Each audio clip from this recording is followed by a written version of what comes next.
So I'd like to share a story that was shared on our podcast recently by a friend of mine, a guy I've known for about 30 years. His name's Luke Brown. Luke and I met when he was a young Air Force aeronautical engineer, and he spent a whole bunch of time in the Air Force as an aeronautical engineer, and he fell in love with project management. He saw this as a natural extension of his engineering skills, really focused on getting the project plan right, following the schedule and getting great outcomes. You plan it well, you execute it well, you get great outcomes.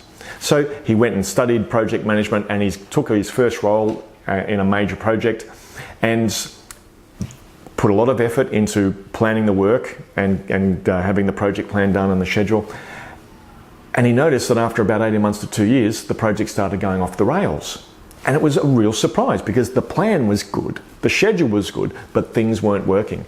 They started to miss milestones, they were having a bad relationship with the contractor, and things weren't going as they were supposed to. And Luke started to ask questions about why, and the advice he got was that it's your plan. Your plan's not right. You need to work even harder on the plan. The plan needs to be more precise. Your schedule needs to be clearer. You need to hold the contractor more accountable. So he did that on his next project, and exactly the same thing happened. Within 2 years, the project is going off the rails again. Again, Luke looks at why this is, and he gets the same advice. Work harder on the plan, work harder on the schedule.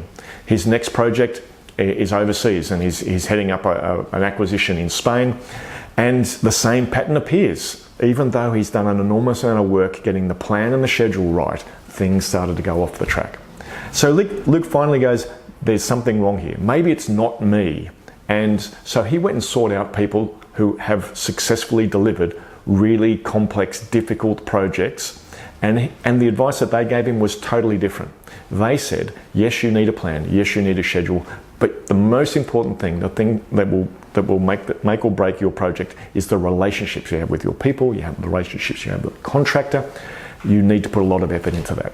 Luke's final project, he was the director, the project director of a $1 billion aircraft acquisition.